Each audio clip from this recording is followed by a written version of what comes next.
你可能听过量子电脑，你可能还有看过有人说它会结合 AI 改写整个世界。但是在2025年初 ，NVIDIA 执行长黄仁勋却说：“嘿，别想太多。如果你15年内有个可以实用的量子电脑，那已经算快了。”哇！结果这句话一出啊，整个量子概念股重摔，整个市场瞬间的降温。但奇妙的是 ，NVIDIA 明明不是量子电脑的制造商，为什么黄仁勋一句话可以掀起这么大的波澜呢？今天我们就要从这个八卦开始，一步一步的拆解量子电脑背后真正的科技挑战、产业趋势，还有那个即将来到的第4次的工业革命。那量子电脑到底是什么？为什么我们还要用 NVIDIA 来模拟呢？是的，虽然 NVIDIA 不是量子电脑的制造者，但它却是我们目前在做量子计算非常重要的辅助者。因为现阶段量子计算的研究大部分都还停留在模拟的阶段，需要强大的 GPU 计算力来去模拟量子电路，来去校正错误，去优化硬体的设计。因此 ，NVIDIA 事实上是我们目前量子计算发展里面非常重要的推手。量子电脑可以解决过往我们现在在用传统电脑没有办法处理的问题，但不见得会全面取代掉传统的电脑。这一类的问题，往往我们先需要用 GPU 来进行模拟测试，所以 NVIDIA 在这里就扮演了开发过程关键的角色。事实上 ，NVIDIA 最近开发出 CUDA-Q 软体平台，正提供了量子计算的开发跟资源。所以，我们虽然还没有真正跨进量子时代，但已经开始搭建那个桥。不过，就算我们模拟的再好，为什么实质的量子电脑还是这么难做出来呢？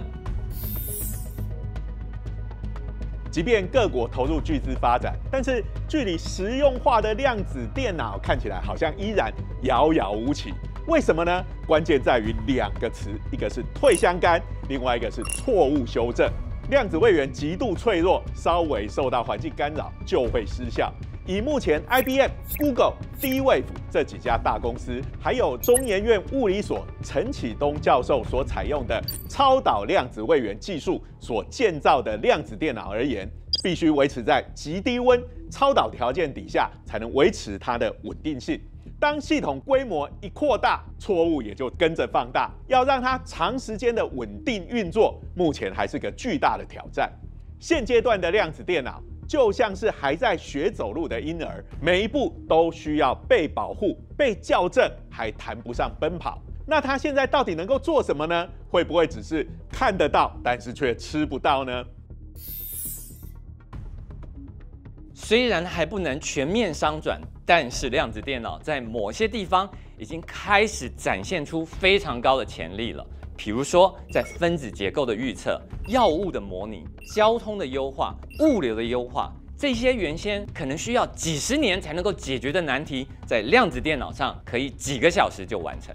这些技术如果能够慢慢的被运用在新药的开发、能源材料的设计，这个将会带来非要性的进展。但我们要记得，量子电脑不是大家说的超级电脑，它其实是一种全新的问题解法，是一种展现的思维。在这里，我们非常去适合处理那些传统电脑也没辙的挑战。如果应用已经开始了，那下一步呢？要怎么样才能够让这个量子电脑走进更多人的手上？欧洲目前正在建构跨越6国的量子电脑联网计划，希望打造一个可以远端运算的量子云端架构。这意味着未来使用者可以用租用的方式来使用远方的量子电脑进行模拟或优化，而不需要自己拥有一台量子主机。这就像我们现在使用云端的 AI 服务一样，量子电脑未来也会成为一种服务，而不是一个产品。一旦量子网络建成，就能够解放计算资源，提高应用效率，加速进入量子时代。但如果这真的是一场革命，它到底会怎么影响整个社会呢？人类文明经历了数次革命性的大跃进。工业革命让我们掌握了能量，改变了生产跟生活。电力的革命照亮了整个黑暗的世界，进一步驱动了工业跟通讯。资讯革命让电脑、网络、数位技术的兴起，改变了我们现代的商业跟社会。而现在，量子科技正在酝酿第4次的革命，一场改变我们理解世界方式的革命。如果你想更深入了解的话，推荐你看看《科技魅影》的第18期《量子科技》。